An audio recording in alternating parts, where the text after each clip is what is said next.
Upheaval, Reckoning, Chapter 2, A Fated Encounter. My cousin's out making a name for himself with the rest of the offensive, and what do I end up with? Guarding Princess Pansy. Redtail tapped the stone floor lightly and impatiently with her front trampler. Her fellow guard, Lowlight, looked at her askance.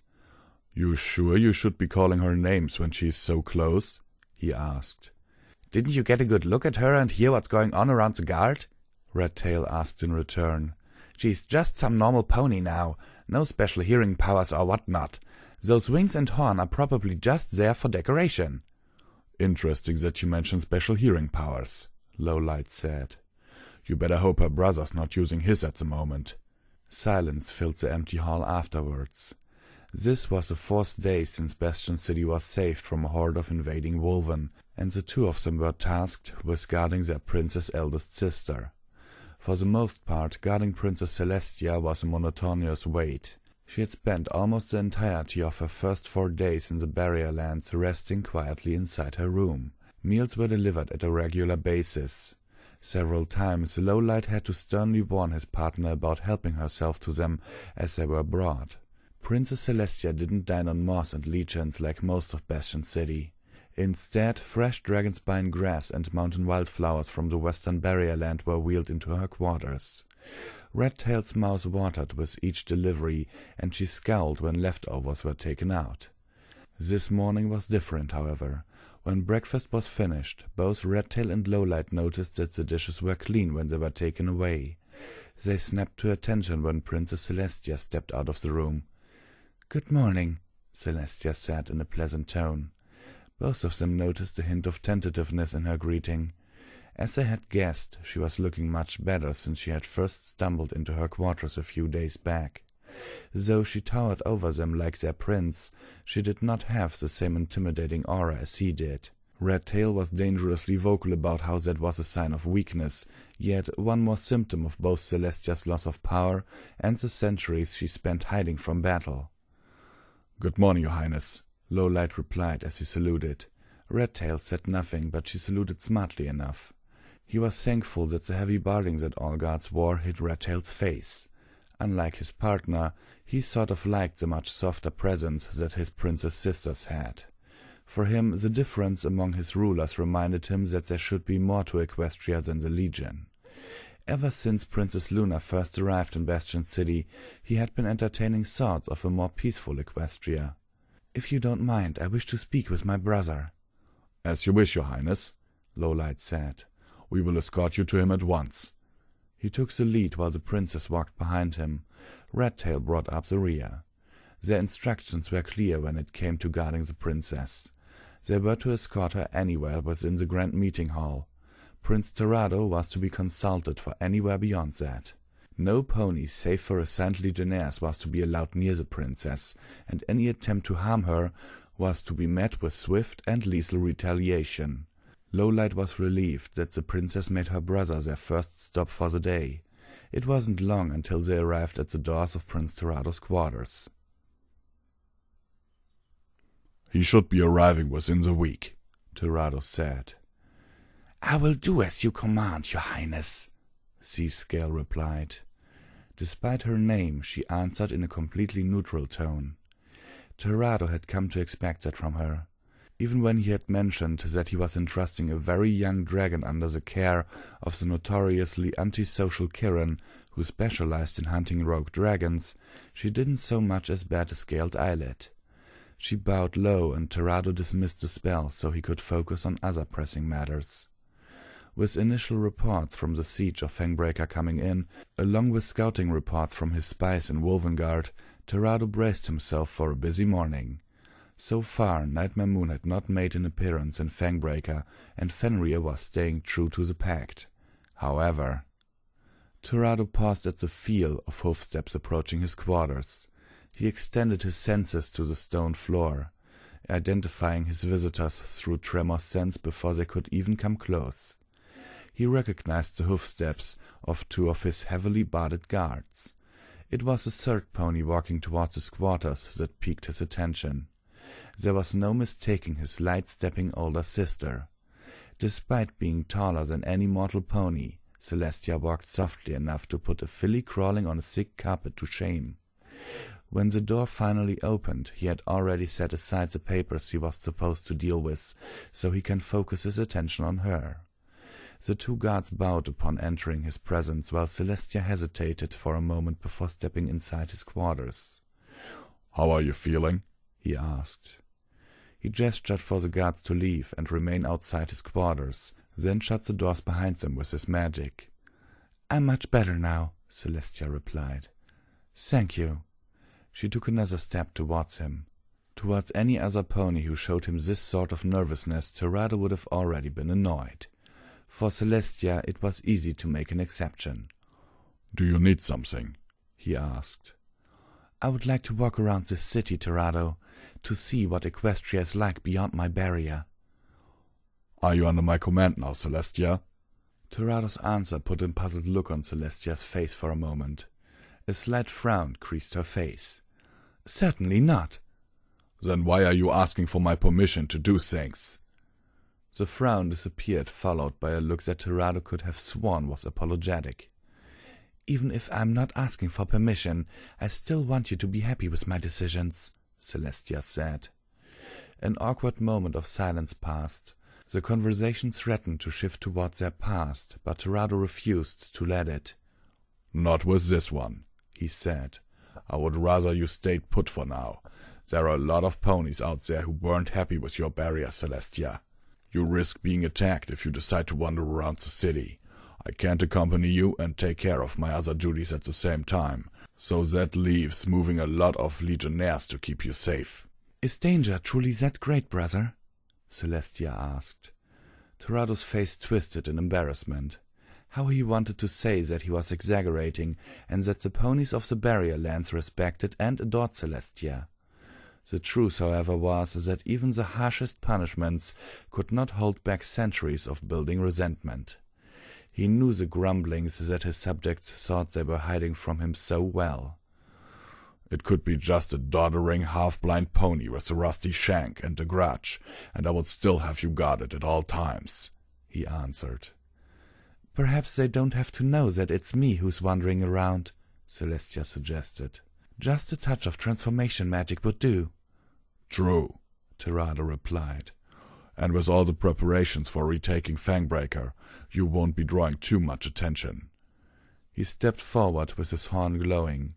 Black Rose may have let Celestia keep her immortality, but he could barely sense any magical power from his sister. He doubted that she could manage basic telekinesis without breaking a sweat. As he moved closer, however, Celestia took a step back.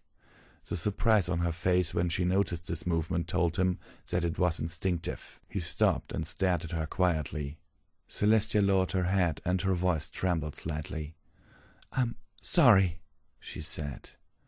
Terrado snorted. "What's there to be sorry about? Flinching? It hasn't been a week since we fought each other, Celestia." "It's not just about that fight," Celestia said.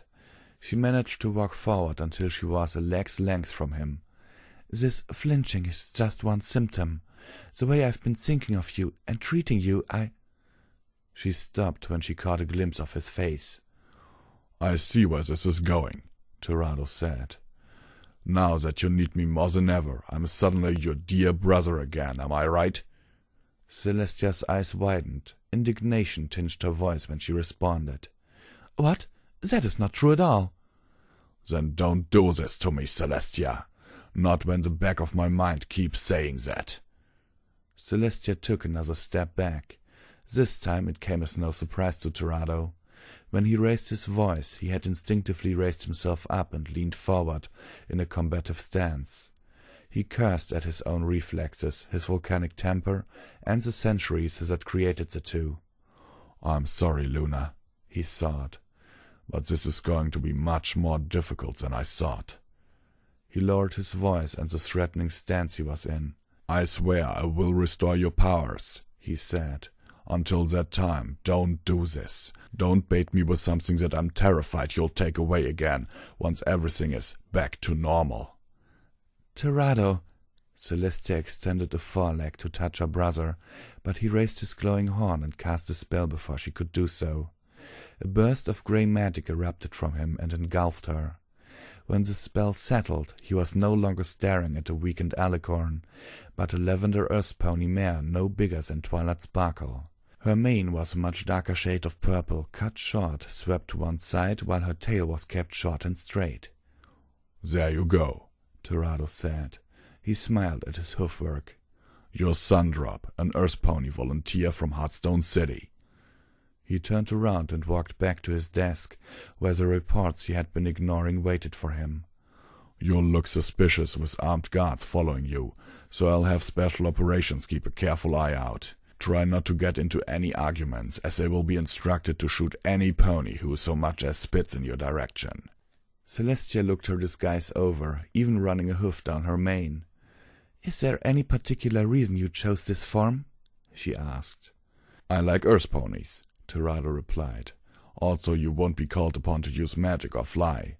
Redtail and Lowlight will escort you out of the Grand Meeting Hall. You're on your own after that." He returned to his desk and got to work on the rest of the reports. Celestia stared at her brother a little longer. Terrado had already buried his nose into a pile of papers. She wasn't sure what spurred that halting apology from her. Perhaps it was a hurt she saw flash on his face when she had instinctively stepped back. Perhaps it was because she felt obligated after attacking him without cause just a few days back. "You stubborn fool! All you had to do was visit our brother once, and you could have seen for yourself what sort of ponies served with him to protect Equestria. You could have seen how he ran the Legion, and how faithful he has been to the laws you laid down. You had more than 1,000 years to spare a day to see him, and you didn't." There were also Luna's words that had their meaning blotted out by Celestia's outrage over what she felt was a betrayal. Now that things have calmed down, Celestia began to consider them. A single day of visiting. Perhaps that could have worked in the past, but what could be done now? There was nothing physically standing between her and her brother, save for a desk of wood and several feet of air. But it felt as if he had already constructed a fortress around him. He had centuries of experience defending both Equestria and himself. There was no getting through to something he wanted shut away. But perhaps there was a way around those walls. She could only hope that she would find such a way by spending more time here in the realm that he had been reigning over all this time. With one last glance at Terrado, she walked away and followed her 2 guards to the Grand Meeting Hall's exit. Vanguard's hoof smacked into Applejack's shoulder, knocking her down to the ground hard. It wasn't that he had struck her hard, or that he was wearing tramplers. The force that had sent her sprawling on the pavement came from more the precision and timing of his blow. Her barding scraped loudly against the stone, setting every pony's teeth on edge. Nearby, merely watching made both Fluttershy and Pinkie Pie wince. Fluttershy had her medical kit ready in case of any accidents. She looked toward their shared quarters, remembering another friend who had just gotten hurt recently. Earlier this morning, Twilight had tried to use Rarity's mage blades again. One of the blades spun erratically in her telekinesis before burying itself into her foreleg. Fluttershy couldn't understand why Twilight had to insist on trying to use the weapons in the first place. "I'm starting to see some bad habits here, Applejack," Vanguard said. "Just because you bear the element of honesty doesn't mean you have to honestly tell me every move you make before making it." Then there was Applejack, another pony that had been full of surprises for the past few days. Twilight had fussed over her, trying to find out more about the strange shield she had called out during their last fight. When pressed to do it again, Applejack had been unable to do so no matter how much Twilight prodded her. There was also her promotion to vice captain. Every pony was fine with it, at least Fluttershy thought they were. Twilight has been looking a little edgy ever since Vanguard revealed his decision. "What in tarnation are you talking about?" Applejack asked. She shook off the impact and readied herself for another attack. "I haven't said a word since we started this. How can I be telling you what I'm going to do?" The morning after their celebration party, Spike had left with a few Pegasi and made his way to the western barrier land. The departure was short and simple enough. No tears or long farewell speeches, just a hug for each of them and away from Spike. After that, with all of them temporarily grouped together and away from their respective divisions, Applejack had asked her new captain for a sparring session near their shared quarters. The results so far were more than a little eye-opening. Applejack may not have been in the Legion for a long time, but she had seen her fair share of fighting and trained every day with her platoon. Nevertheless, Vanguard Clash tossed her around with barely any effort. He didn't even look like he was breathing hard. "Maybe not with your lips," Vanguard replied. "The rest of your body is a different story. Pay attention to where your eyes linger and how your shoulders and legs tense. Keeping your lips shut doesn't mean anything if your expressions say if you're falling back or about to attack." "All right, no more getting knocked on my rear." Applejack pawed the ground and started to charge. Before they could continue, however, Vanguard looked to the side. Fluttershy followed his gaze to find a Pegasus standing nearby. "Captain Vanguard Clash?" the Pegasus asked. "That's me," Vanguard replied. From the way he acted, it seemed that he didn't recognize this pony. Fluttershy guessed that this must be one of the reinforcements from the cities to the south of Bastion City that had only recently arrived. "I heard that you are in command of a squad of Chosen. Is this true?" The word of "chosen" caught the attention of the rest of Vanguard's new squad. Fluttershy, Applejack, and Pinky walked over to see what was going on. "It's true," Vanguard said. "What of it?" A look of both surprise and relief crossed the Legionnaire's face. "My name is One Trick. I'm here on behalf of a high scholar from the Order of Speech." Vanguard raised an eyebrow. Seeing his puzzlement, Applejack trotted over to stand next to him. "What's this Order of Speech about?" she asked. "The Order of Speech is an ancient organization focused on the maintenance of language in the Barrier Lands," Vanguard replied. He turned his attention back to One Trick. "What does a high scholar want with the Chosen?" he asked. High Scholar Crowquill insisted on making the hard journey here to meet the first Chosen to come to the Barrier Lands as soon as he heard the first rumors. He wishes to meet with the Chosen if it is possible. Vanguard considered it for a moment, then nodded. "All right, then." "Excellent. High Scholar Crowquill is staying here in—" Half an hour later, Vanguard and his new squad were visiting the Snowmare, one of the many full inns in Bastion City thanks to the influx of ponies coming in. They waited in the dining area until an old unicorn stallion with a dull black coat and a grey mane approached them. Vanguard guessed that this was Crowquill. He wore an indistinct brown robe as well as a pair of saddlebags, one of which was stuffed with scrolls, while the contents of the other could only be guessed at. Out of all of them, it was Twilight who looked on with interest. He wasn't surprised. This was going to be her first encounter with a scholar from the Barrier Lands. Crowquill approached the group slowly at first, but when his gaze aligned on their cutie marks, he stepped with a lot more spring. "It's true," he said. "Chosen!" He focused his attention on Twilight. "You there, do you understand a word I'm saying?" he asked. Twilight raised an eyebrow. "Of course I do," she replied. To her surprise, Crowquill closed his eyes and a couple of tears ran down his cheeks. "Are you all right?" she asked. "I'll be fine," Crowquill replied. "I simply wish to relish the validation of my life's work, and of the life's work of the ponies before me. Despite the millennium of separation, we understand each other clearly. By your words, you have brought meaning to centuries of vigilant service." You're welcome?" Twilight said. She scratched her head and took a step back, clearly uncomfortable with this kind of attention and grandiose words.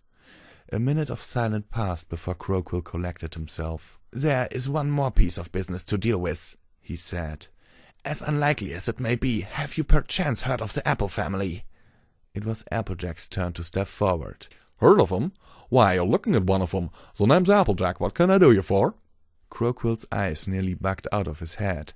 You are a member of the Apple family?" He shook his head in disbelief and stared at Applejack. "By the three, if I were to fall down dead this very moment, I would have no regrets." Please don't," Applejack said. "There ain't a pony here who'd like to see that." "Why are you looking for the Apple family?" Twilight asked. "How do you even know about the Apple family?" Crowquill fell to his knees and fiddled with one of his saddlebags. He pulled out a silvery chain, easily several feet long. With a trembling voice, he spoke solemnly to Applejack. Centuries ago, during the first few years of the division, the last great apple not only saved my ancestor's life, but restored his honor. Before his final stand, he asked that ancestor of mine to somehow find a way to return this to his family. This task has been handed down through the generations. Now I have the honor of finally repaying that debt. Applejack turned towards Vanguard in confusion. Last great apple? What's it talking about, Vanguard? Vanguard was silent for a while. Apple slice, he said. He walked over to Crowquill. It's unlikely that this is even the same apple family as the one Apple Slice was part of. It's been centuries, Crowquill. That bloodline is probably long gone, and a new bunch of ponies have taken up the name. Aren't there any apples in the barrier lands? Twilight asked. From what I've read, Apple Slice was the last, Vanguard said. He stayed in the barrier lands while the rest of his family migrated to the heartland as chosen. This task has been passed down my family despite all the impossibilities of it being completed, Crowquill said. No matter how distant the relation, this chain will return to the hoofs of an apple. He coiled the chain loosely around one leg and offered it to Applejack. Please take the burden of the steps from my family, Applejack, he said. I have no faults to pass this duty on to. It must be fate that I chose to travel to this city. I'll take it if it means so much to you, old-timer. As soon as she touched the chain, she stopped and looked ahead distantly as if recalling something. Don't worry, you got the right apple. You don't owe Apple Slice anything anymore. Thank you, Crowquill said. Before he could continue, a violent cough wrecked him. One trick helped the old unicorn up to his hoofs. I beg your pardon, he said. All this excitement has taken its toll on Crowquill. I'm going to escort him back to his room now. Thank you for helping him in this, Applejack. As the two made their way out of the dining area, Vanguard stared at the chain. What kind of metal could survive for so many centuries? Surely there was more to it than just being a simple tool for a long-dead pony. The rest of his friends walked over to have a good look at it. Superb craftsmanship, Rarity said. Look at the detail on each link. Why, it still looks brand new. It's hard to believe that this was made hundreds of years ago. That's because it's magic, Twilight said. Her horn was glowing as she approached. She winced slightly each time she stepped with her bandaged foreleg. It's a pretty powerful enchantment, too. This Apple Slice must have been a powerful unicorn or a new one to be able to do this. Applejack continued to stare at the chain for a while, then looked towards Vanguard. Say, Vanguard, she said. What Black Rose did was wrong, right? Stealing Princess Celestia's power, hurting and killing ponies to get what she wants? Vanguard understood the meaning behind the question. This chain could have only found its way back to its rightful owners if the division was ended and Black Rose had done what she did. Applejack felt uncomfortable in benefiting from what should be a bad thing. Yes, he replied. Is it a bad thing to think that something good came out of it? Vanguard fell into thinking himself. No, he eventually replied. Not at all. Now get ready. We're moving out.